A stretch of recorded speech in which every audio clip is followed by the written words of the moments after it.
আমন্ত্রণ ২১-এর রাতে আমাদের আজকের বিষয় নির্বাচন ফেব্রুয়ারিতেই হতে হবে। আমাদের সঙ্গে উপস্থিত আছেন ডাক্তার সাখাওয়াত হোসেন সায়ন্ত, রাজনীতি বিশ্লেষক। আপনাকে স্বাগত জানাচ্ছি। ধন্যবাদ। সঙ্গে আছেন গণ অধিকার পরিষদের সাধারণ সম্পাদক রাশেদ খান, আপনাকেও স্বাগত জানাচ্ছি। আমাদের আজকের বিষয় নির্বাচন ফেব্রুয়ারিতে হতে হবে। গতকাল বিএনপি মহাসচিব মির্জা ফখরুল ইসলাম আলমগীর বলেছেন যে এর কোনো ব্যতিক্রম হবে না, ফেব্রুয়ারিতে হতে হবে। এখন প্রশ্ন যেটি হচ্ছে যে ব্যতিক্রম হবে না, এই বিষয়টি কেন আসছে? এক ধরনের আশঙ্কার কথা আমরা গত কয়েকদিন ধরে শুনছি যে ফেব্রুয়ারিতে নির্বাচন হবে কিনা, সে বিষয়ে আসলে আপনার বক্তব্য জানতে চাই। জি, আপনাকে ধন্যবাদ জানাচ্ছি। আমার সঙ্গে আলোচনায় আছেন রাশেদ এবং যারা শুনছেন সবার জন্য শুভেচ্ছা রইল।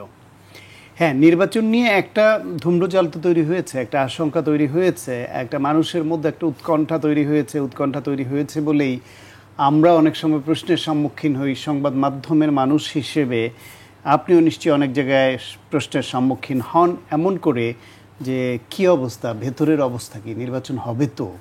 এই প্রশ্নটা খুব উৎকণ্ঠা নিয়ে করেন তারা। অনেকে মনে করেন, যারা আপনারা সংবাদ মাধ্যমের মানুষ আছেন বা যে আমরা একটু কথা বলি, খোঁজ খবর নেই, মনে করেন যে আমরা হয়তো কোনো ক্লু জানলেও জানতে পারি বা ধারণাটা কি, সেই বিবেচনা মাথায় রেখে করেন।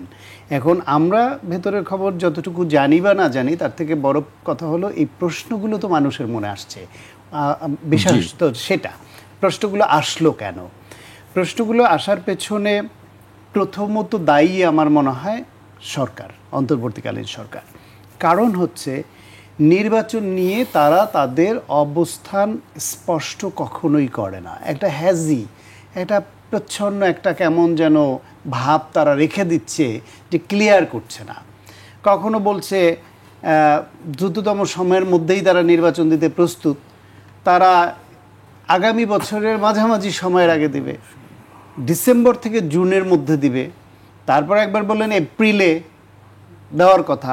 অনেকে স্বাগত জানালো, কিন্তু বিএনপি সহ আরও অনেক দল যারা ডিসেম্বরের মধ্যে চাচ্ছিল, এইটা নিয়ে সরকারের সঙ্গে একটা টানাপোড়েন তৈরি হলো। তারপরে একটা লন্ডনে বৈঠক হলো এবং বৈঠকের মাধ্যমে যৌথ বিবৃতি আসলো যে রোজার আগে ফেব্রুয়ারিতে নির্বাচন হতে পারে। শর্ত হিসেবে জুড়ে দিল দুইটা কথা। একটা হচ্ছে সংস্কারের যথেষ্ট অগ্রগতি এবং বিচার, এখন দৃশ্যমান বিচার। এত অল্প সময়ের মধ্যে বিচারের অগ্রগতি কতটুকু হবে? কাউকে আপনার রায় দিয়ে কয়জনকে রায় দিতে পারবেন এই সময়? কারণ একটা তদন্তের প্রশ্ন তো আছে। বিচার নিয়ে এত বেশি তাড়াহুড়ো তো ন্যায় বিচারের পরিপন্থী। সুতরাং আপনাকে সুষ্ঠু তদন্তের মাধ্যমে সব পুঙ্খানুপুঙ্খভাবে যাচাই বাছাই করে তো রায় হবে। এখন কয়টার দিতে পারবেন? ধরেন 5টা মামলার রায় হলো। আপনি যদি বলেন যে হাজার হাজার খুন হয়েছে, 1,500-2,000 মানুষ গণহত্যার শিকার হয়েছে, 10-16 বছর ধরে গুম খুনের শিকার হয়েছে হাজার হাজার, সুতরাং এই কয়টা মামলাই যথেষ্ট না, আমি মানি না। সংস্কার নিয়ে কথা হচ্ছে, ঐকমত্য কমিশন কাজ করছে। একটা সময় এসে গিয়ে কেউ বলল যে না, সব বিষয়ে একমত হয় নাই, সংস্কার হয় নাই, আমরা এই জুলাই সনদ মানি না। তার মানে হচ্ছে এই যে দুইটা শর্ত জুড়ে দেওয়া হচ্ছে সেটা একেবারে ভেগ টার্ম। যে কোনো দিক কম সময় কেউ মনে করতে পারে যথেষ্ট হয়েছে, কেউ মনে করতে পারে যথেষ্ট হয়নি। এর পরের কথা হলো, সরকার এই নির্বাচন প্রশ্ন যদি নিজেদের পজিশনটা স্পষ্ট করে বলতো যে নির্বাচনটা ফেব্রুয়ারিতে হবে বা জানুয়ারিতে হবে বা অমুক দিন হবে, তার আগে এই তারিখে তফসিল ঘোষণা হবে এবং নির্বাচনের ব্যাপারে কোনো সন্দেহের কারণ নাই, আমরা নির্বাচন করবার জন্য প্রস্তুত, আপনারা নির্বাচনের জন্য প্রস্তুতি নেন, রাজনৈতিক দলগুলো বলতো, এবং রাজনৈতিক দলগুলো তখন নির্বাচনমুখী হয়ে যেত। কিংবা দ্বন্দ্ব তৈরি হলে বা তর্ক বিতর্ক হলে রাজনৈতিক দলগুলোর মধ্যে হতো, সরকারকে সন্দেহের তালিকায় রাখতো না। এই যে এত দ্বন্দ্ব সন্দেহ এবং অস্পষ্ট অবস্থানের সঙ্গে যোগ হয়েছে জামায়াত ইসলাম এবং এনসিপি। জামায়াত ইসলামের শীর্ষ নেতৃত্ব থেকে বলা দেয়া হচ্ছে যে লেভেল প্লেইং ফিল্ড নেই, আইন শৃঙ্খলা পরিস্থিতি যা, তাতে নির্বাচনের পরিবেশ নেই। এই অবস্থায় তারা পদ্ধতি ছাড়া নির্বাচন মেনে নেওয়া হবে না, এই পদ্ধতিতে জামায়াত ইসলাম নির্বাচনে যাবে না। ইসলামী আন্দোলন আর একটা ধর্মীয় রাজনৈতিক দল, তারা বলছে পিয়ার পদ্ধতি ছাড়া নির্বাচনে যাবে না, মেনে নেওয়া হবে না, তারা গিয়ে শপথ পড়াচ্ছে মিটিং থেকে।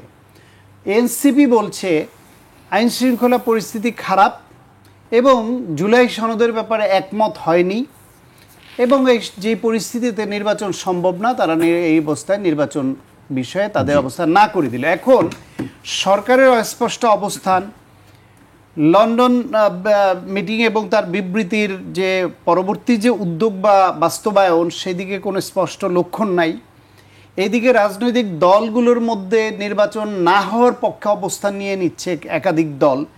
সেই অবস্থায় মানুষের মধ্যে এই উৎকণ্ঠা প্রশ্ন আসা তো খুবই স্বাভাবিক, সেটাই হচ্ছে। জি, আমি এই পর্যায়ে রাশেদ খানের কাছে আসতে চাই। হঠাৎ করে এই ডেডলক অবস্থা কেন রাজনৈতিক দলগুলোর মধ্যে? আমরা দেখছি যে গতকালকে একটি দলের পক্ষে বলা হয়েছে যে বিএনপিকে লাল কার্ড দেখানো হয়েছে, আবার বিএনপির পক্ষ থেকে বলা হচ্ছে জনগণই নির্ধারণ করবে কে কাকে লাল কার্ড দেখাবে। এই হঠাৎ এত মতবিরোধ বা অনৈক্য বা দ্বিমুখী বা কাদা ছোড়াছড়ি রাজনীতির ক্ষেত্রে যেটি শব্দটি ব্যবহার হচ্ছে, কেন এই অবস্থা? ধন্যবাদ ভাইসহ আপনাকে শুভেচ্ছা, দর্শকবৃন্দকেও গণ অধিকার পরিষদের পক্ষ থেকে শুভেচ্ছা। দেখেন, গণ অভ্যুত্থানের পরে আমরা সবাই প্রত্যাশা করেছিলাম যে আমাদের মধ্যে পরিবর্তন আসবে, পরিবর্তন ব্যক্তি থেকে শুরু হতে হবে। কিন্তু আমরা যারা রাজনীতি করি বা রাজনীতির বাইরেও যারা রয়েছি, আমাদের মধ্যে আসলে কোনো পরিবর্তন লক্ষ্য করা যাচ্ছে না। সবাই তার নিজের এজেন্ডা নিয়েই ব্যস্ত রয়েছে। এই অবস্থায় আমরা আসলে ভুলে গিয়েছি, যেটি আসলে শহীদ প্রেসিডেন্ট জিয়াউর রহমান নিজেই বলেছিলেন যে ব্যক্তির থেকে দল বড়, দলের থেকে দেশ বড়। আমি মাঝে মধ্যে কথা বলতে গিয়ে আমি এটা চিন্তা করি যে আসলেই তো, আমি যদি আসলে শুধুমাত্র আমার দলের এজেন্ডা নিয়েই সবসময় কথা বলি, তাহলে মানুষ আমাকে দলকানা বলবে। আমাকে এই দলকে ছাপিয়ে দেশের চিন্তা করতে হবে, অন্য দলগুলো কি ভাবছে এবং সব মিলিয়ে একটি ভারসাম্য কিভাবে আসলে রক্ষা করা যায় সেই আলোকে বক্তব্য দিতে হবে। আমি সেটি চেষ্টা করি। কিন্তু এখন আমরা যেটি লক্ষ্য করছি যে আমাদের রাজনীতিতে এক ধরনের নৈরাজ্য শুরু হয়েছে এবং এই নৈরাজ্যের পিছনে আওয়ামী লীগ এবং ভারত জড়িত। আমি বারবার বলছি, দেখেন, আমরা যারা ফ্যাসিবাদ বিরোধী শক্তি ছিলাম, শান্ত ভাই নিজে তিনি অ্যারেস্ট হয়েছিলেন 17 জুলাই। এরকম অনেকে অ্যারেস্ট হয়েছেন যারা রাজনীতি করেন বা করেন না, সাধারণ মানুষ থেকে শুরু করে অনেক মানুষকে হত্যা করা হয়েছে, গ্রেপ্তার করা হয়েছে, রিমান্ডে নিয়ে ঝুলিয়ে পেটানো হয়েছে। যারা এখন এই বিশৃঙ্খলা করছে বা নৈরাজ্য সৃষ্টি করছে, তারাও কিন্তু নিপীড়িত। তাহলে বলেন যে আমাদের আসলে সমস্যা কোথায়, আমাদের ভিতর আসলে ভূত কোথায়? সেই ভূত আমরা আসলে কি খোঁজার চেষ্টা করতেছি? আমি লক্ষ্য করছি যে ইদানিংকালে আমাদের রাজনৈতিক নেতারা তারা আওয়ামী লীগ নিয়ে কথা বলছে না, তারা এখন বিএনপিকে আওয়ামী লীগ বানাচ্ছে। এমনকি দেখলাম যে নাহিদ ইসলাম বললেন যে বিএনপি মুজিববাদের পাহারাদার। আসলে কি সত্য? বিএনপির আপনি সমালোচনা করেন, আমিও করি, শান্ত ভাই নিজেও সমালোচনা করে, আমি তার সাথে অনেকগুলো টকশোতে দেখেছি যে তিনিও সমালোচনা করেন। দলের মধ্য থেকেও কিন্তু সমালোচনা করা যায়, করা উচিত, যাতে করে দল সঠিক পথটা আসলে খুঁজে পায়। কিন্তু যদি একটি দলকে আপনি ক্ষমতায়, যে দল এখনো পর্যন্ত যায়নি, আদৌ যাবে কি না সেটা নিয়ে তো সংশয়ে বিএনপি নিজেও রয়েছে, সেই জায়গায় আপনি সেই দলকে বলছেন যে আওয়ামী লীগের পাহারাদার, মুজিববাদের পাহারাদার, নানান ধরনের বক্তব্য বলছেন। এমনকি বলা হচ্ছে নব্য ফ্যাসিবাদ। আমি নাহিদ ইসলামের সেই বক্তব্যটি একটু পড়ে শোনাতে চাই। জাতীয় নাগরিক পার্টির আহ্বায়ক নাহিদ ইসলাম অভিযোগ করেছেন, মুজিববাদী ৭২-এর সংবিধানকে টিকিয়ে রাখতে চাচ্ছে বিএনপি, তারা এখন চাঁদাবাজদের দলে পরিণত হয়েছে। মুজিববাদের নতুন পাহারাদারের দলে আবির্ভূত হয়েছে, সেই পাহারাদারকে প্রতিহত করতে হবে, তাদের বিরুদ্ধে সংগ্রাম করতে হবে। তার বক্তব্যটি আপনি যেটি বলছিলেন, দেখেন, আমি যেটি বলতে চাই, এই মুজিববাদী সংবিধানের পাহারাদার ডক্টর মোহাম্মদ ইউনূস এবং তার সরকার, এমনকি নাহিদ ইসলাম নিজেই যেদিন ৮ আগস্ট শপথ নিল, সেদিন কি এই মুজিববাদের সংবিধান মেনে শপথ নেয়নি? ওই শপথ নেওয়ার পর থেকেই নাহিদ ইসলাম এমনকি অন্যান্য উপদেষ্টারা তারা মুজিববাদের পাহারাদার হয়ে গেছেন। এখন ওই দায়টা এড়ানোর জন্য অন্য দল বা ব্যক্তির উপরে তারা দায় চাপাচ্ছেন। মূলত তারাই দায়িত্ব নিয়েছেন কিভাবে এই রাষ্ট্রপতিকে রক্ষা করবে। ডক্টর মোহাম্মদ ইউনূসের মতন একজন ব্যক্তি, তিনি এই চুপ্পু সাহেব রাষ্ট্রপতি, এখন তো আসলে উপায় নেই না মেনে, যার স্বীকৃতি ডক্টর মোহাম্মদ ইউনূস দিয়েছেন, তার হাতে শপথ পাঠ করেছেন নাহিদ ইসলাম, করেছেন মাহফুজ আলম, করেছেন অন্যান্য উপদেষ্টারা করেছেন। আসিফ নজরুল করেছেন, কে করেন নাই? প্রত্যেকে করেছেন। তার মানে যেদিন তারা শপথ পাঠ করলেন সেদিন থেকেই তারা এই রাষ্ট্রপতির পাহারাদার, এমনকি মুজিববাদের পাহারাদার হয়ে গেলেন। এখন এই দায় কেন তারা অন্যদের উপর চাপাচ্ছে আমি জানি না। বিএনপি ভুল করলে সমালোচনা করেন, গণ অধিকার পরিষদ ভুল করলে সমালোচনা করেন, ইসলামী আন্দোলন ভুল করলে সমালোচনা করেন, জামাত ভুল করলে সমালোচনা করেন, কিন্তু এই যে বিএনপির ভারপ্রাপ্ত চেয়ারম্যান জনাব তারেক রহমানকে নিয়ে যে ধরনের মিছিল বের করা হলো, তাকে নিয়ে যে ধরনের কটাক্ষ করা হলো, বলা হলো যে চাঁদা ওঠে পল্টনে, ভাগ যায় লন্ডনে। আমি অত্যন্ত অবাক হয়েছি যে কিছু কিছু দলের সিনিয়র নেতারা এই ধরনের স্লোগান ধরেছে। আজকে আবার দেখলাম যে একটি দলের নেতা দুঃখ প্রকাশ করেছে যে আমাদের এই ধরনের বক্তব্য দেওয়া ঠিক না। ছাত্র দলের পক্ষ থেকে একটি অভিযোগ করা হয়েছে যে শিবিরের গুপ্ত কর্মীরা এই ধরনের মব সৃষ্টি করার চেষ্টা করছে। না দেখেন, ছাত্রদল তো রাজনীতি করে, আমরা আলাদা রাজনীতি করি। আমরা তো আসলে ওই আলোকে আমাদের ভাষা ওইভাবে হতে পারে না ছাত্রদল যেভাবে বলছে। তবে আমি কিছু জিনিস জানি। সাধারণ শিক্ষার্থী বেশে বিভিন্ন জায়গায় আন্দোলন করা হয়, এটা সত্য। এবং বলা হচ্ছে যে সাধারণ শিক্ষার্থীরা হল থেকে নেমে আসছে, মূলত না, তারা কোনো না কোনোভাবে কোনো রাজনৈতিক দলের সাথে জড়িত, এটা সত্য। এবং এই যে এইভাবে আসলে সাধারণ শিক্ষার্থীর নাম দিয়ে আন্দোলন করা এবং জাতিকে বিভ্রান্ত করা, এবং এমনকি একজন বড় দলের নেতা, তিনি অনেক বড় নেতা, তিনি বললেন যে বিশ্ববিদ্যালয়গুলোতে এই আন্দোলন শুরু হয়েছে। তার মানে সাধারণ শিক্ষার্থীরা যাদের আমরা দেখি বলি সংবাদ মাধ্যমে, তারা আসলে সাধারণ শিক্ষার্থীরা নয়। সাধারণ শিক্ষার্থীকে উপদেষ্টা হয়নি, সাধারণ শিক্ষার্থীরা এখন আর মাঠে নাই, তারা ক্লাসে গেছে, তারা পড়ার টেবিলে গেছে। এখন যারা আন্দোলন করছে, কথা বলছে, বা বিশ্ববিদ্যালয়কে তারা এক ধরনের এইভাবে দেখাচ্ছে যে বিশ্ববিদ্যালয়ে যতটা না পড়াশোনা হচ্ছে তার থেকে বেশি আন্দোলন হচ্ছে, তারা কোনো না কোনো দলের সাথে জড়িত। একজন সাধারণ শিক্ষার্থীর কাজ আছে যে বাপের খেয়ে সে সারাক্ষণ আন্দোলন করবে? তার কি কাজ আছে? নাই তো। তাকে কোনো একটা দল সাপোর্ট দিচ্ছে পিছন থেকে, যে তুমি এগুলো করো, তোমার পিছনে যত অর্থ করি যাই লাগবে, সাপোর্ট লাগবে, তোমাকে দেওয়া হবে। এগুলো জাস্ট সাধারণ শিক্ষার্থীর লেবাসে এগুলো করা হচ্ছে। তবে আমি মনে করি প্রত্যেকটা দলের উচিত প্রকাশ্যে রাজনীতি করা।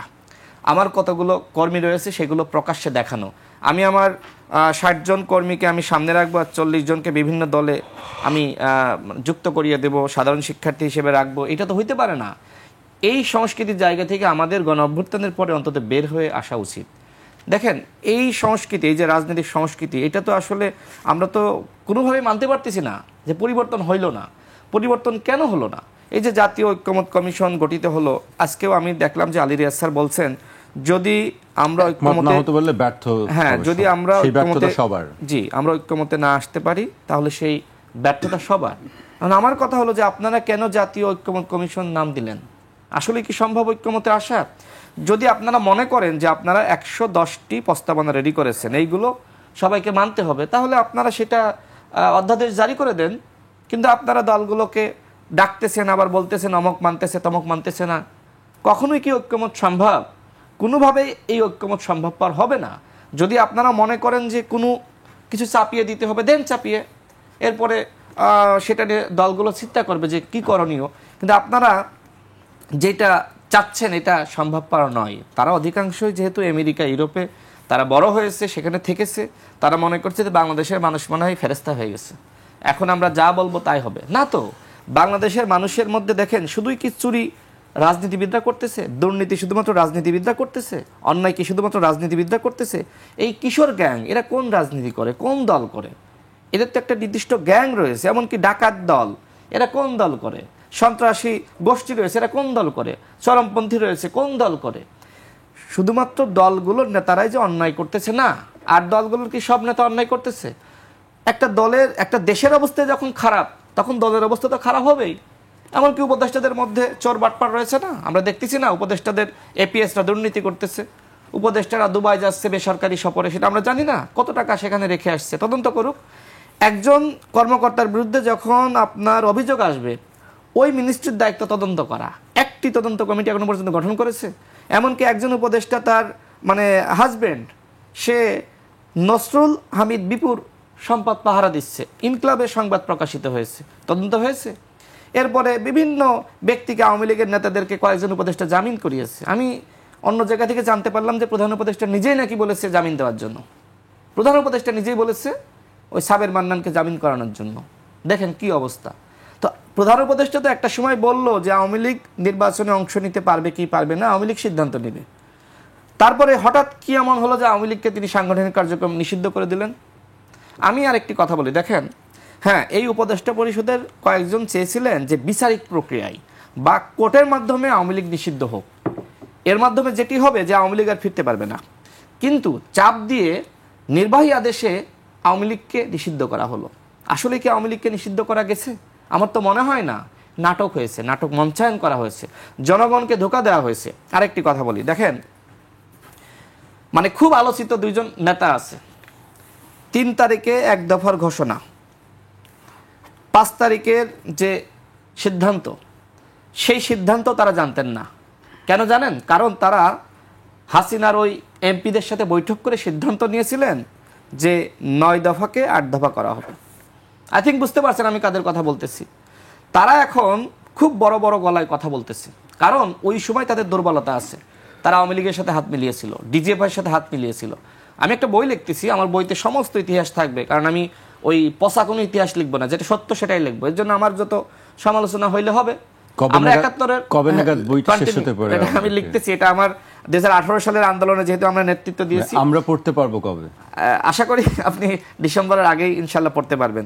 আমি বলি, দেখেন 18 সালের ইতিহাসটা আমি লিখতেছিলাম, যেহেতু ওই আন্দোলনে আমরা মূল নেতৃত্বের জায়গায় ছিলাম। হঠাৎ করে 5 জন আমি দেখলাম যে ঘোষণা আসলো, আবারও কোটা ফিরে এসেছে। তো আমি সাথে সাথে, আমি ওই সময় লিখতেছিলাম, তো সাথে সাথে আমি লেখাটা বন্ধ করে ভাবলাম যে দেখি 24 সালে কি হয়। এরপর আমি শেষটা, মানে কোটা সংস্কার আন্দোলন, আমি শেষটা লিখব। তো দেখলাম যে কোটা সংস্কার আন্দোলন থেকে রাষ্ট্র সংস্কার আন্দোলনে পরিণত হলো। তো আমার বইটা আমি আশা করি সমস্ত ইতিহাস, আমি তথ্যপত্র 24-এ কি হয়েছে, ভিতরের খবর কি বের করার চেষ্টা করতেছি। ইতিমধ্যে অনেকের সাক্ষাৎকার পেয়েছি। তো এই সাক্ষাৎকার নিতে গিয়ে আমি দেখলাম যে 2 জন বড় নেতা অনেক বড় বড় কথা বলে এখন, কিন্তু 3 আগস্ট যে 1 দফার ঘোষণা হবে ওই 2 জন বড় নেতা জানতেন না। তাদেরকে বাইরে রেখে সিদ্ধান্ত নেওয়া হয়েছে, কারণ তারা ওই যে আওয়ামী লীগের সাথে হাত মিলিয়েছিল। আমার কাছে প্রমাণ রয়েছে, আমি কোনো মিথ্যা বলতেছি না। তো দেখেন আমার কাছে এখন যে সন্দেহের জায়গাটা তৈরি হয়েছে সেটা হলো যে যেহেতু কয়েকজন আওয়ামী লীগের সাথে হাত মিলিয়েছিল, আওয়ামী লীগ কি চাই? আওয়ামী লীগ চাই বাংলাদেশকে অস্থিতিশীল করার জন্য। ভারত কি চাই? ভারত চাই আদৌ যাতে বাংলাদেশে নির্বাচন না হয় এবং ফ্যাসিবাদ বিরোধী ঐক্য বিনষ্ট হয়ে যায়। আমার কাছে এখন সন্দেহ লাগছে যে ওই আওয়ামী লীগের সাথে যারা হাত মিলিয়েছিল তাদের মাধ্যমে বাংলাদেশের পরিবেশটা নষ্ট করা হচ্ছে কিনা, এটা আমাদের গবেষণা করতে হবে, এটা খতিয়ে দেখতে হবে। আমি রাজনীতিবিদদেরকে বলবো একটু আপনারা এই বিষয়ে ভাবেন, চিন্তা করেন। চিন্তার অনেক কিছু আছে। আমি সায়ন্ত ভাইয়ের কাছে আসতে চাই। বেশ কিছু বিষয় নিয়ে রাশেদ বলছিল যে আসলে আশঙ্কার বিষয় আছে, ভারত আওয়ামী লীগের বিষয়, তারা আবার পুনর্বাসিত হওয়ার চেষ্টা করছে। এই বিষয়ে আসলে কি রাজনৈতিক দলগুলো কি ভাবছে? আপনার কি মনে হয় একজন রাজনীতি বিশ্লেষক হিসেবে আমাদেরকে একটু বলবেন? না, বাংলাদেশ তো খেলাধুলার জন্য ভালো জায়গা, ফলে এখানে লোকাল খেলোয়াড়, রিজিওনাল খেলোয়াড়, ইন্টারন্যাশনাল খেলোয়াড়, সব খেলোয়াড়রা এখানে খেলতে আসছে। তো কে কখন কতটুকু কোন টাইপের খেলা খেলতে পারে সেটা ডিপেন্ড করে আমরা কতটুকু খেলতে দেই। আমাদের দেওয়ার বিষয়টা তো আছে। ফলে আমাদের রাজনীতিবিদরা যদি সতর্ক থাকে এবং সৎ দেশের প্রশ্নে, মানুষের প্রশ্নে, সার্বভৌমত্বের প্রশ্নে এবং নিজের রাজনীতির প্রশ্নে সৎ হয়, তাহলে কারো খেলাধুলাই খুব বেশি কাজে আসবে না। সমস্যাটা হচ্ছে আমরা নিজেরাই ওই ষড়যন্ত্রের অংশীদার হই, কেউ কখনো আমরা ওই খেলার অংশীদার হই এবং তাতে উস্কানিও দেই কেউ কেউ। রাজনীতিবিদদের মধ্য থেকে যে যত বড় কথাই বলুক, রাজনীতিবিদরা যদি ঠিক হয়, যেমন রাশেদ ইয়াং লিডার হিসেবে আমার খুবই পছন্দের নেতা, কিন্তু রাজনীতিবিদ হলেই আবার সব রাজনীতিবিদদের ডিফেন্ড করাটাও খুব করবার মতো যে অবস্থানটা রাজনীতিবিদদের দরকার সেটা তারা বেশিরভাগই ধরে রাখতে পারেননি। একটা দেশে যেটা বলছে যে চাঁদাবাজ, সন্ত্রাসী গোষ্ঠী, কিশোর গ্যাং বা যারা যারা আছে এরা এরা কোন কোন রাজনীতি করে, কিসের রাজনীতি করে? সুতরাং শুধু রাজনীতিবিদরাই খারাপ? হ্যাঁ, তারাও খারাপ, কিন্তু যারা এগুলা করে তারা কোনো না কোনোভাবে আশ্রয় প্রশ্রয় কোনো না কোনো রাজনৈতিক নেতা বা দলের পায়, না হলে তারা এটা করে টিকে থাকতে পারতো না। ফলে একটা দেশ পরিচালনা যেহেতু রাজনীতিবিদরাই করবে শেষ বিচারে গিয়ে গণতান্ত্রিক রাষ্ট্রে, সেক্ষেত্রে রাজনীতিবিদরা ঠিক হয়ে গেলে ওইগুলো ঠিক হওয়া সময়ের ব্যাপার মাত্র। এখন এই যে সমস্ত সেক্টরগুলো যে খারাপ আছে, এই খারাপটার দায়টা প্রত্যক্ষ বা পরোক্ষভাবে রাজনীতিবিদদের কিন্তু নিতে হবে, কারণ এটা নিয়ন্ত্রণ করবার জন্য তো তাদেরকে আমরা জনপ্রতিনিধি নির্বাচন করি, তাদেরকে আমরা সমর্থন করি, তাদের পেছনে স্লোগান দেই, খেয়ে না খেয়ে তাদের পেছনে দৌড়াই। তো তারা নিজেরাও দুর্নীতিতে কেউ কেউ সম্পৃক্ত হয়, রাষ্ট্রীয় নানান রকমের অপকর্মে যুক্ত হয়, দেশবিরোধী ভূমিকায় যুক্ত হয়, এবং সেই সুযোগে আমলা, প্রশাসনের লোক, সন্ত্রাসী গোষ্ঠী, নানান রকমের বাহিনী তাদের এই সুবিধা গ্রহণ করে এবং তাদেরকে তারা পালে। সুতরাং এই দায়টাকে রাজনীতিবিদদের না নেওয়ার সুযোগ নাই। বিরাজনীতিকীকরণের জন্য অনেকে ঢালাওভাবে রাজনীতিবিদদের খারাপ বলে, সেই উদ্দেশ্যটা খারাপ, কিন্তু রাজনীতিবিদরা যদি ভালো হয়ে যায় তাহলে এরা সবাই ঠিক হয়ে যাবে, এইটা আমার ধারণা, আমার বিশ্লেষণ তাই বলে। আর বাংলাদেশে এখন যেটা হচ্ছে সেটা হচ্ছে গণঅভ্যুত্থান পরবর্তী এই সময়ে কারো ষড়যন্ত্র থাকুক, ইন্ধন থাকুক, আওয়ামী লীগ পুনর্বাসনের জন্য ইন্ডিয়ার ষড়যন্ত্র থাকুক, যাই থাকুক, সেখানে পা দিচ্ছি তো আমরা এই গণঅভ্যুত্থানের পক্ষেরই কোনো না কোনো শক্তিভাবে পা দিচ্ছি। ওই ফাঁদে যদি না ঢুকতাম তাহলে তো এটা তো পারতো না। আজকে আপনি দেখেন যেই ধরনের কথা, স্লোগান, যা কিছু হচ্ছে, যেটা রাশেদ অলরেডি বলেছেন বিএনপির অ্যাক্টিং চেয়ারম্যান তারেক রহমানকে নিয়ে, তারেক রহমানের বিষয়ে 2 বছর 4 বছর আগেও যারা একটু নাক সিটকানো ভাব দেখাতো, তাদেরকেও এখন আমরা ব্যক্তিগত আলাপচারিতায় তাদের মুখ থেকেও শুনি যে উনি তো এখন অনেক ম্যাচিউরড অ্যাটিটিউড ওনার আসছে, ম্যাচিউরড সিদ্ধান্ত নিচ্ছেন, অনেক গোছালো পরিপক্ক কথা বলছেন, সিদ্ধান্ত দিচ্ছেন। এবং এই গণ অভ্যুত্থানের সময় এবং তার পরবর্তী একটা এমন কোনো সিদ্ধান্ত, কথা, বক্তব্য, আচরণ তার কাছ থেকে এদেশের কোনো রাজনৈতিক গোষ্ঠী উদ্ধার করতে পারবে না, গবেষণা করে বের করতে পারবে না, যেটা দিয়ে তারেক রহমান দেশের মানুষের বিপক্ষে কোনোভাবে যায়, ঐক্যের বিপক্ষে যে এরকম কোনো অবস্থান তিনি নিয়েছেন। সেই নেতাকেও এখন আপনার যখন রাজনৈতিক প্রতিদ্বন্দ্বিতার জন্য যে বিএনপি ক্ষমতায় আসতে পারে নির্বাচন হলে, তারেক রহমান যেহেতু প্রধান নেতা হবে, সুতরাং আমাদের যদি রাজনীতিতে দাঁড়াতে হয় তাহলে আমাদের কাজ দিয়ে কতটুকু দাঁড়াতে পারবো তারা সেই চিন্তা না করে, তারা চিন্তা করে বিএনপিকে কতটা হিউমিলেট করে, বিতর্কিত করে, অপদস্থ করে, তার দলটাকে এবং শীর্ষ নেতৃত্বকে প্রশ্নবিদ্ধ করে মানুষকে তাদের উপর খেপিয়ে আমাদের পক্ষে আনা যায়। সেই কৌশলে গিয়ে যেটা করছে, স্লোগান দিচ্ছে, সে তারেক যাবে সেই পথে, হাসিনা গেছে সেই পথে। কিভাবে সম্ভব? এটা দলের নেতা যাদের প্রতি আমাদের ভালোবাসা আছে, মায়া আছে, জুলাই গণঅভ্যুত্থানে ও ভূমিকার তারুণ্যের যে দারুণ ভূমিকা তারা রেখেছে, সেই জন্য সেই নেতারা বলছে যে দেশে যেমন সমর্থন থাকলে কারো দিল্লিতে পালিয়ে থাকতে হয় না, লন্ডনেও বসে থাকতে হয় না। তো দেশে জনসমর্থন না থাকলে তারেক রহমান এই ফ্যাসিবাদ আমলে 16 বছর ওইখানে বসে নেতৃত্ব দিয়ে এই দলটাকে ভাঙনের হাত থেকে রক্ষা করে অন্যতম প্রধান শক্তিশালী দল হিসেবে টিকিয়ে রেখেছে কিভাবে? বিএনপি কি করে এখনো দেশের অন্যতম প্রধান দল হয়ে ওঠে? বিএনপির এই যে এনসিপি, জামায়াত ইসলাম বা বিএনপির মধ্যে বা অন্য নেতাদের মধ্যে যেই পারস্পরিক দ্বন্দ্ব বিদ্বেষের কথা আসছে, এটা তো হবার কথা না। আপনারা এই প্রতিযোগিতাটা করেন, ভোটের বাজারে করেন, নির্বাচন হলে ভোট পাওয়ার জন্য আপনারা একে অপরের বিরুদ্ধে অবস্থান নেবেন, সেটুকু গ্রহণযোগ্য না হইলেও আমাদের কালচারে আমরা মেনে নিতে পারি। কিন্তু এখন আপনারা সংস্কারের প্রশ্নে ডিবেট করেন, কথা বলেন, কিন্তু এই যে ব্যক্তিগত যে কাদা ছোড়াছুড়ি করে যে বিভেদ বাড়াচ্ছে, যারা এই বিভেদটা বাড়াচ্ছে তারাই মূলত ফ্যাসিবাদকে পুনর্বাসনের প্রকল্প হাতে নিয়েছে। শান্ত ভাই, আমি আবার আসবো আপনার কাছে, একটু বিরতিতে যেতে হচ্ছে আমাকে। দর্শক, একটি বিরতি নিচ্ছি, বিরতির পর আবারও ফিরবে 21 রাতে, আমাদের সঙ্গেই থাকুন।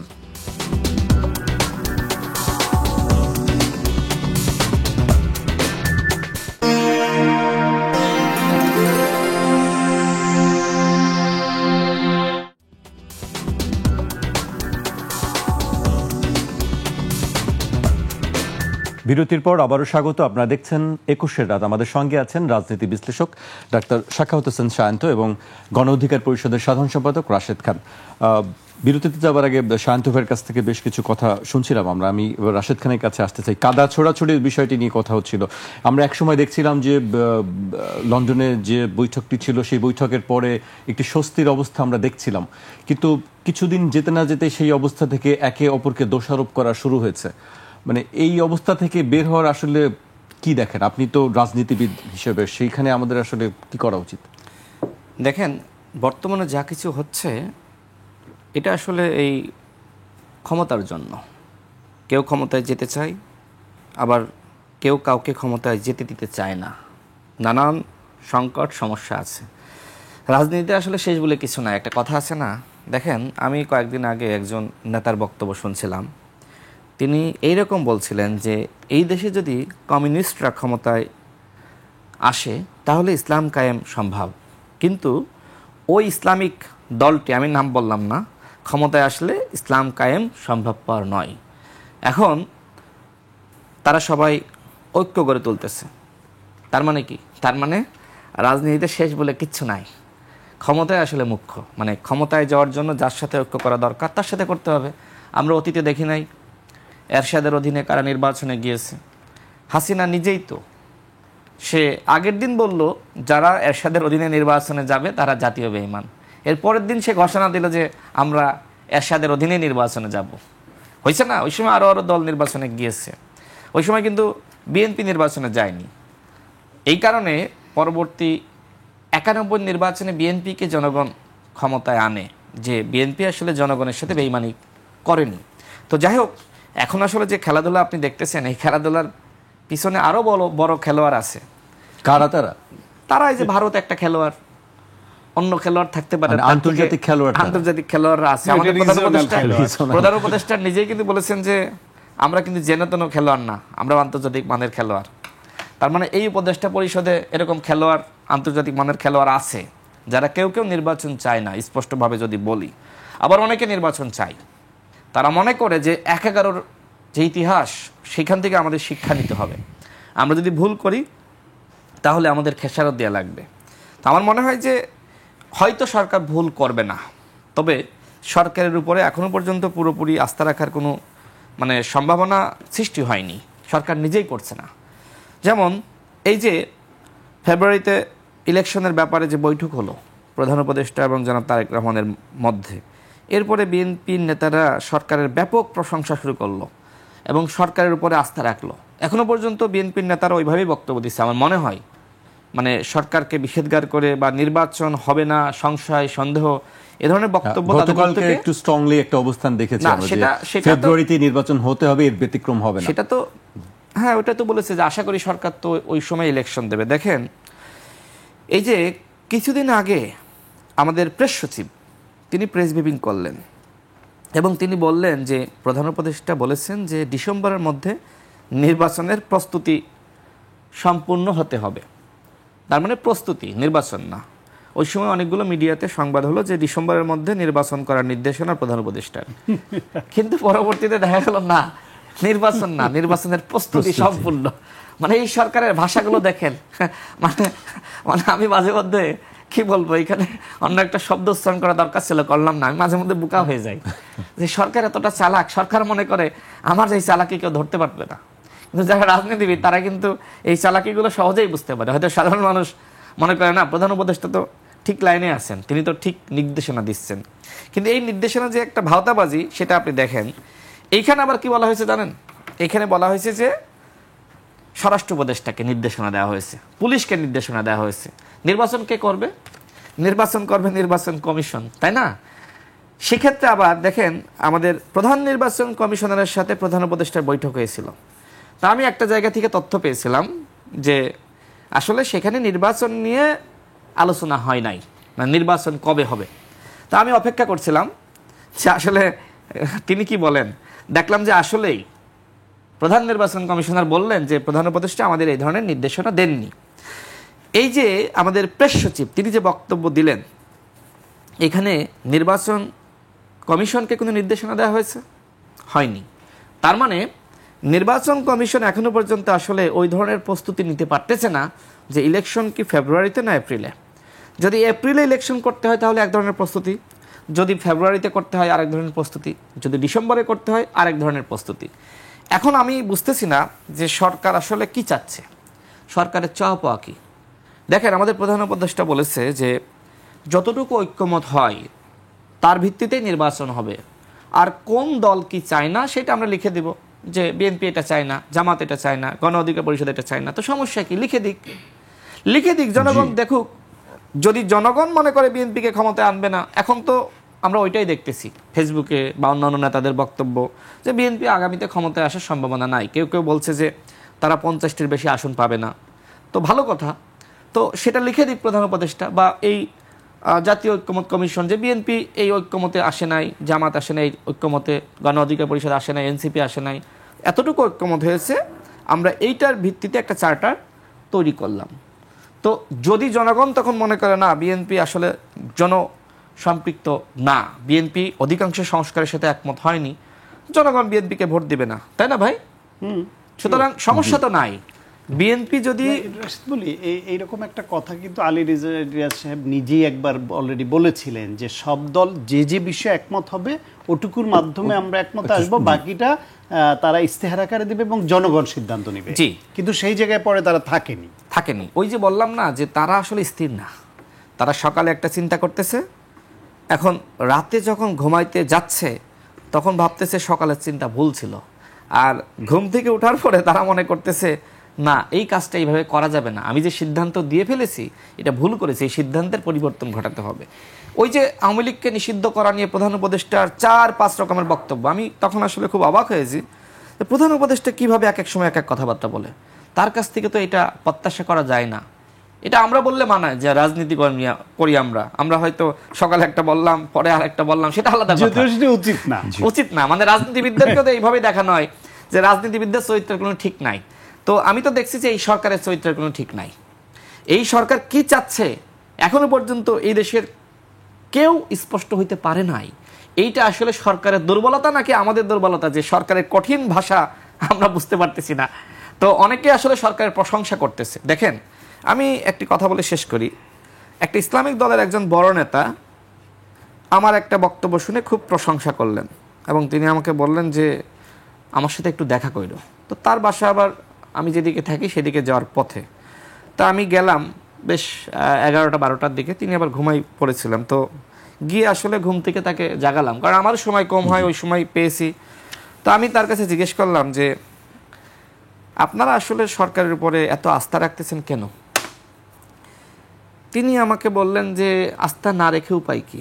আমি বললাম যে এই যে ইসলামের যে কথা আপনারা বলেন তার সাথে তো তাদের এই আচরণ বক্তব্য সাংঘর্ষিক।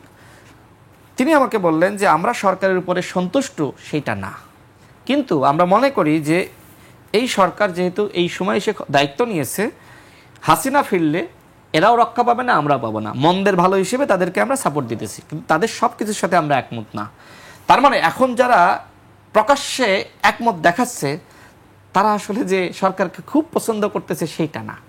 সরকারের কিছু মানে কথায় কাজে অনেকে কষ্ট পেয়েছে এবং সেটা নিয়ে সমালোচনা করেছে। তবে আমরা যেটি মনে করি, যাই হোক, এই সরকারের উপরে হয়তো যারা এত আস্থা দেখাচ্ছে তারা নিজেদের স্বার্থে দেখাচ্ছে। কারণ দেখেন, একটা ইসলামিক দলের একজন উপদেষ্টা কিন্তু মানে তার নিজ দলের একজন উপদেষ্টা কিন্তু এই সরকারে আছে। এখন সেই ইসলামিক দল মনে করছে যে আমার এই উপদেষ্টা যতদিন থাকবে আমি আমার দলটা গুছিয়ে নিতে পারবো। Am I right?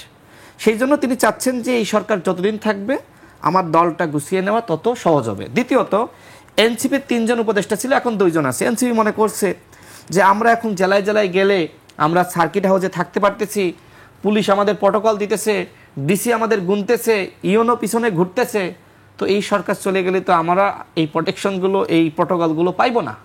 তো সেই জায়গা থেকে তারাও আসলে সরকারকে বেশি দিন ক্ষমতায় রাখতে চায়। এখন কারা আসলে সরকারকে বেশি দিন ক্ষমতায় রাখতে চায় না? যারা আসলে মনে করে যে আসলে এই ধরনের সরকার যত বেশি দিন থাকবে দেশের তত ক্ষতি হবে। দেখেন, আমি শেষ করি, 11 মাসে কোনো দৃশ্যমান সংস্কার আপনি দেখাতে পারবেন? মানে আমি রাস্তা দিয়ে হাঁটতেছি, আমি দেখলাম যে সরকার এই কাজগুলো করেছে। আপনি যখন রাস্তা দিয়ে চলেন, নিরাপত্তার প্রশ্নে আপনার কি মনে হয় যে আপনি নিরাপদ? ছিনতাইকারী আপনার ব্যাগটা কেড়ে নিবে না? আপনার কি মনে হয় যে কোনো ডাকাত দল এসে আপনার মানে কোপ দিবে না? আপনাকে তুলে নিয়ে যাবে না, এরকম কি মনে হয়? আপনি কি নিরাপদ মনে করেন নিজেকে? না। এরপরে এই যে জ্যাম জট, এরপরে রাস্তাঘাটের যে ধরনের আপনার খোঁড়াখুড়ি, বিভিন্ন জায়গায় কাদা, এই সরকারের আমলে তো রাস্তাঘাটের কোনো উন্নয়ন হয় নাই, মানে এখনো পর্যন্ত দৃশ্যমান কোনো সংস্কার দেখি নাই। শিক্ষা বলেন, শিক্ষা প্রতিষ্ঠানের কোনো পরিবর্তন এসেছে? শিক্ষার মানের কোনো পরিবর্তন এসেছে? শিক্ষা নিয়ে এই সরকারের কোনো প্রস্তাবনা আছে? এরপরে চিকিৎসা নিয়ে সরকারের কোনো প্রস্তাবনা আছে? আমাদের ঢাকা মেডিকেলের চিকিৎসার কোনো পরিবর্তন এসেছে? পুলিশের কোনো পরিবর্তন হয়েছে? সচিবালয়ের কোনো পরিবর্তন হয়েছে?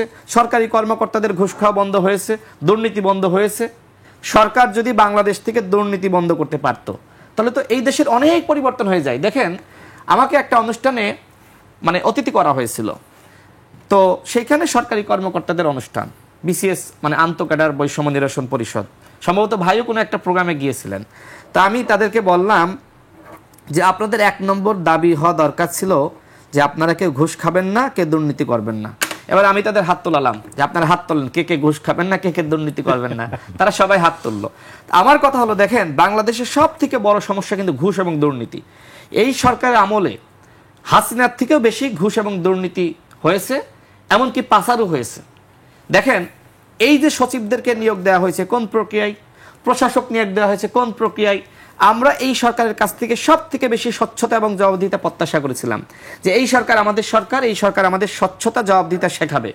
সরকারের মধ্যেই যখন দুর্নীতি, যখন বিভিন্ন ইঞ্জিনিয়ারকে নিয়োগ দেওয়া হয়েছে বিভিন্ন প্রজেক্টে টাকার বিনিময়ে, ঘুষের বিনিময়ে, যখন সচিবকে নিয়োগ দেওয়া হয়েছে 60 কোটি টাকার বিনিময়ে, যখন আওয়ামী লীগের সুবিধাভোগী সেই ডিসিএসপিদেরকে আরও বেশি প্রমোশন দেওয়া হয়েছে, যখন আওয়ামী লীগের সময় যারা বিএনপি জামাতের তকমা দিয়ে যারা বৈষম্যের শিকার ছিল, যারা ওএসডি ছিল, বঞ্চনার শিকার ছিল, তাদেরকে আরো বেশি বঞ্চনার শিকার হতে হয়েছে। এই সরকার মনে করেছিল যে আওয়ামী লীগের আমলের যে সরকারি কর্মকর্তা আমলা কামলা, এদেরকে ভয় দেখিয়ে আমি কাজ করাতে পারবো, এই জন্য যারা ওই সময় বঞ্চনার শিকার হয় তারা আরো বেশি এই সরকারের সময় বঞ্চিত হয়েছে। পরিবর্তন কোথায় হলো? 11 মাসে কোনো পরিবর্তন হয় নাই। পরিবর্তন হয়েছে শুধুমাত্র এই যে উপদেষ্টা পরিষদে যারা আছে তাদের আত্মীয় স্বজনের, তাদের আশপাশের যারা ছিল তারা, এমনকি উপদেষ্টা পরিষদে যারা আছে তাদের সম্পদের ব্যাপক পরিবর্তন হয়েছে। জি, রাশেদ অনেকগুলো প্রশ্ন রেখেছে, অনেক বিষয় নিয়ে কথা বলেছে। আমি সায়ন্ত ভাইয়ের কাছে আসতে চাই। কথা ছিল যে ঐকমত্য কমিশন ব্যর্থ হলে ব্যর্থতা সবার। আমার প্রশ্ন যে ব্যর্থতার প্রশ্নটা কেন আসছে? কারণ হচ্ছে এখনো পর্যন্ত অনেক মেজর ইস্যুতে একমত হতে পারেনি দলগুলো, যেটা ঐকমত্য কমিশনের চাওয়া ছিল। নির্বাচন প্রশ্নে পিআর পদ্ধতি কেউ চায়, কেউ আগের পদ্ধতিতে নির্বাচন চায়।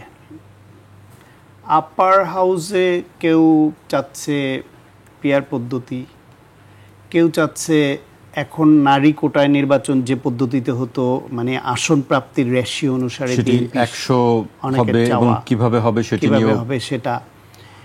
আবার ঐকমত্য কমিশনের প্রস্তাব হচ্ছে 64 জেলায়, প্রতি জেলায় একজন করে নির্বাচিত হবে, সিটি কর্পোরেশনে 12টা 76 জন হবে। তো সেটাও আবার আর এক উদ্ভট প্রস্তাবনা, আবার কোন দল মনে করছে অবাস্তব। কারণ আপনি জেলা পরিষদ চেয়ারম্যান নির্বাচন করছেন, আবার ওই জেলা পরিষদের চেয়ারম্যানের মতো আবার একজন নির্বাচিত করে আপনি এখানে পাঠাচ্ছেন। আপনি এখানে ওই যে 64 জেলায় নির্বাচনটা কি পদ্ধতিতে কিভাবে হবে? সিটি কর্পোরেশন একজন মেয়র নির্বাচন করছেন, আবার সিটি কর্পোরেশন তাকে আর একজন নির্বাচিত করে এখানে পাঠাচ্ছেন। সব মিলে এটা একটা, তাইলে তো মেয়রকেই বলতে পারেন যে মেয়র হবে পদাধিকার বলে সে আপার হাউসের সদস্য হবে। আপনার আর একটা ইলেকশন দরকার কি? ফলে এই যে নানান বিষয় নিয়ে এই যে একমত হতে পারছে না অনেক কিছু নিয়ে, এবং তা নিয়ে বিভেদ তৈরি হচ্ছে, নানান রকম ইস্যু তৈরি করছে এক গ্রুপ। হয়তো ঐকমত্য কমিশন ভেবেছিলেন যে তারা অনেক পণ্ডিত লোক, তারা যা বলবেন রাজনৈতিক দলগুলো সেটা হয়তো মেনে নিবে, কিন্তু সেটা মেনে নেওয়ার তো কোনো কারণ নাই আসলে। কারণ রাজনীতিবিদরা রাজনীতি করতে করতে মাটি মানুষের সঙ্গে মিশে মিশে বড় হওয়া প্রতিনিধি, এরা হাড়ে মাংসে চিনে এই দেশকে। আর যারা উন্নত রাষ্ট্রের অধ্যাপনা করেন, পণ্ডিত ব্যক্তি, তারা তাদের ক্ষেত্রে সফল এবং অত্যন্ত জ্ঞানীগুণী মানুষ। কিন্তু এই দেশের রাজনীতিকে তারা যদি ইউরোপের রাজনীতি দিয়ে মাপেন এখনই, সেটা তো ঠিক হবে না। এই দেশের রাজনীতিকে এই দেশের নিরিখে পর্যবেক্ষণ করে আপনার ধীরে ধীরে চেঞ্জ আনতে হবে। একবারে বিপ্লব তো এই দেশে এইভাবে হবে না। আবার মনে করেন যে এই এই এই ঐক্যমতগুলো যদি না আসে এবং না আসার একটা সম্ভাবনা তৈরি হয়েছে, সেই ক্ষেত্রে শুরুতে অধ্যাপক আলী রিয়াজ, উনি আমার খুব পছন্দের অত্যন্ত গুণীজন, কিন্তু শুরুতে উনি কিন্তু একটা ভালো কথা বলছিলেন যে রাজনৈতিক দলগুলো তারা যেই যেই বিষয়ে একমত হতে পারবে আলোচনার মাধ্যমে, সেগুলো নিয়ে আমরা একমত হব এবং সেটা নিয়ে এই ঐক্যমত্য কমিশন সিদ্ধান্ত নেবে। বাকি যেগুলোতে একমত হবে না সেগুলো সাইডলাইন হিসেবে থাকবে এবং জনগণের কাছে উপস্থাপন করা হবে, জনগণ সিদ্ধান্ত নেবে ভোটের রায়ের মাধ্যমে। সেটা ভালো প্রস্তাব ছিল। সেখান থেকে সম্ভবত তারাও সরে এসেছেন, রাজনৈতিক দলগুলো নানান মুখের চাপ তৈরি হয়েছে, কারণ সব দল তো একমত হওয়া প্র্যাকটিক্যালি সম্ভব না। সব প্রত্যেকটা দলের আলাদা আলাদা রাজনৈতিক আদর্শ আছে, অবস্থান আছে, ভিত্তি আছে। আমি মাঝে মাঝে উদাহরণটা দেই, বিএনপি মধ্যপন্থী দল, গণ অধিকার, নাগরিক ঐক্য এরা মধ্যপন্থী দল, এদের নিয়ে উদাহরণটা দিই না। আমি উদাহরণ দিই, ধরেন জামায়াত ইসলাম বা ইসলামী শাসন, ইসলামী আন্দোলন বাংলাদেশ, আর এইদিকে আপনি সিপিবিরে ধরেন বা ভাসদকে ধরেন, আপনি এদের আর এদের চাওয়া কি এক বিন্দুতে আসবে? কি কি প্রশ্ন আসবে? আপনার যেখানে ইসলামী আন্দোলন বাংলাদেশের নেতা যেখানে ইন্টারভিউতে বলেন যে তারা শরিয়া আইন করে শরিয়া আইন মোতাবেক দেশ চালাতে চান, তাহলে সেটার মডেল কি হবে? তো বলছে আফগানিস্তানের মতো হবে। তো একসময় কারো কারো স্লোগান ছিল যে আমরা হব তালেবান, বাংলা হবে আফগান। এখন তারা আবার বলছেন যে আফগানিস্তানের মডেলে তারা দেশ চালাবেন শরিয়া আইন করে, এবং তারা এখন জোট হচ্ছে। সেই তাদের সঙ্গে একমত বিএনপি হতে পারে না, তাদের সঙ্গে একমত এই মধ্যপন্থী মডারেট মুসলিম দলগুলো হতে পারে না, তাদের সঙ্গে একমত এই যে মডারেট রাজনৈতিক দলগুলো হতে পারে না, এমনকি বাম ঘরানার যারা তারাও হতে পারবে না। আবার তাদের পক্ষে আবার বাম ঘরানার অনেক দল যা প্রস্তাব দেয় একমত হবে না। প্রত্যেকের আদর্শ ভিন্ন, অবস্থান ভিন্ন, অনেক কিছু ভিন্ন। সেইখানে তারা একমত হবে এটা আপনি আশা করেন কিভাবে? তাহলে তো বিভিন্ন দলই থাকতো না। আপনি যেখানে যেখানে বেসিক প্রশ্নে, বাংলাদেশ প্রশ্নে, বিভিন্ন নীতিমালা প্রশ্নে একমত হবেন, সেটা হয়ে একটা গ্রহণযোগ্য নির্বাচনের জন্য প্রশাসন ঠিকমতো নিউট্রাল করেন, নির্বাচন কমিশনকে নিউট্রাল করেন, বিচার বিভাগকে নিউট্রাল করেন, প্রশাসনকে এইরকম একটু গুছিয়ে নিয়ে নির্বাচন দেন। সেই নির্বাচনে প্রত্যেকটা দল তার মতো করে প্রচারণায় যাক যে আমরা জনগণের স্বার্থে, দেশের স্বার্থে এই সংস্কার আশা করেছিলাম, ওই দল রাজি হয়নি, আমাদের ভোট দেন, আমাদের ভোট দিলে নির্বাচিত করলে আমরা কথা দিচ্ছি এগুলো এনশিওর করবো। জনগণ আপনাদের ভোট দিয়ে নিয়ে আসুক, আপনি গোটা রাষ্ট্র ব্যবস্থা আপনার তালেবানি বানান, শরিয়া আইন বানান, জনগণ রায় দিলে আপনি শরিয়া আইন বানাই না, আমার কোনো কথা নাই, জনগণকে সিদ্ধান্ত নিতে দিতে হবে। একেবারে শেষ পর্যায়ে চলে এসেছি, আমি রাশেদের কাছে আসতে চাই, একটি বক্তব্য আমি তুলে ধরতে চাই। গণফোরাম নেতা মোস্তফা মহসিন মন্টুর শোকসভায় ডক্টর কামাল হোসেন বলেন, 24-এর গণ অভ্যুত্থানের পর আমরা যে পরিবর্তনের কথা বলছি সেটার জন্য মাঠের ঐক্যের প্রয়োজন। বর্তমান যে সংকট চলছে তা ঐক্যের মাধ্যমে নিরসন সম্ভব। তাই বৃহত্তর ঐক্য প্রতিষ্ঠাকে সবচেয়ে বেশি গুরুত্ব দিতে হবে। দৃঢ় প্রতিজ্ঞার মধ্য দিয়ে কেবল আমাদের কাঙ্ক্ষিত পরিবর্তন অর্জন করা সম্ভব। ঐক্যের কথা বলা হয়েছে, আমরা সবাই বারবার ঐক্যের কথাই বলছি, কিন্তু ঐক্যের জায়গায় আমরা আসতে পারছি না। এখানে আমরা যে তিনজন আছি, আমরা কি কোনো বিষয়ে একমত হতে পারবো? আসলে ঐক্য শব্দটা এত সহজ না। যদি আমরা একটা দল করতাম তাহলে ঐক্য সম্ভব। যেহেতু আমাদের এজেন্ডা আলাদা, আমাদের লক্ষ্য উদ্দেশ্য আলাদা, আমাদের কর্মসূচি আলাদা, আমাদের গঠনতন্ত্র আলাদা, তো আমরা কেমনে আসলে মানে ঐক্যমত হবো? আমি বুঝি না। জাতীয় স্বার্থে একটি জায়গায় তো সবাইকে একমত হতেই হবে, সেটা একটা আলাদা ব্যাপার। তাহলে জাতীয় স্বার্থে আমাদের একমত হওয়ার জন্য সেই প্রস্তাবনা রেডি করতে হবে। যেমন আওয়ামী লীগের ব্যাপারে ফ্যাসিবাদ বিরোধী শক্তি একমত, ভারতীয় আধিপত্যবাদ এমনকি অন্যান্য দেশের আধিপত্যবাদের বিরুদ্ধে, অর্থাৎ বিদেশি আগ্রাসনের বিরুদ্ধে আমরা একমত। এরপরে আমরা কেউ দুর্নীতি, অন্যায়কে প্রশ্রয় দিব না, সেটা হতে পারে। এরপরে আমরা যে কোনো দেশের স্বার্থে আমরা যুদ্ধ করার জন্য প্রস্তুত থাকব অন্য দেশের সাথে, যদি কখনো স্বাধীনতা সার্বভৌমত্ব হুমকির মুখোমুখি হয়। এরকম অনেকগুলো বিষয় কিন্তু হতে পারে। বা আমরা সরকার প্রশ্ন এক্স্যাক্টলি, যেমন বাংলাদেশের নির্বাচনটা কিভাবে হবে সেই ব্যাপারে সবাই একমত। এরকম একেবারে খুব সংক্ষেপে শেষ করছি। তো কিছু কিছু জাতীয় স্বার্থে আমরা একমত হতে পারি। আমার মনে হয় যে যতই আলোচনা থাকুক না কেন, এই বিষয়গুলোতে ইতিমধ্যে আমাদের মধ্যে একমত তৈরি হয়েছে। বাকি যেখানে যেখানে একমত হচ্ছে না, সরকার যদি মনে করে যে এই জায়গাগুলোতে আসলে একমত হওয়া দরকার, তাহলে দলগুলোকে কাউন্সিলিং করাইতে হবে, তাদেরকে বুঝাইতে হবে যে দেশের স্বার্থে এটা করা দরকার। এমনকি আমি 10 সেকেন্ডে শেষ করি, এমনকি দলের শুধুমাত্র প্রতিনিধি তাদের সাথে বসলে হবে না। আমি মনে করি অন্তর্বর্তীকালীন সরকারের প্রধান এবং যতগুলো উপদেষ্টা আছে তারা সহ অন্তত একদিন প্রত্যেকটা দলের শীর্ষ 5 জন তাদের নিয়ে বসা দরকার, বসে সেখানে এই যে কি কি ব্যাপারে আমাদের জাতীয় স্বার্থে একমত হওয়া উচিত সেই বিষয়গুলো নির্ধারণ করা দরকার। জি। অন্যথায় আপনি মিষ্টি কথা বলতে পারবেন, কামাল হোসেন স্যার যে কথা বলেছেন অনেক মিষ্টি কথা বলেছেন, তারা সারা জীবন এই মিষ্টি কথা বলে গেছেন, কিন্তু আসলে কাজ তো হয় নাই। জি, আমাকে এখানেই শেষ করতে হচ্ছে আজকে। আপনাদেরকে অনেক ধন্যবাদ। দর্শক, আজ এখানেই শেষ করছি। কাল আবার দেখা হবে রাত 12টায়। আপনারা সবাই সুস্থ থাকুন, নিরাপদে থাকুন, আর একুশের সঙ্গে থাকুন।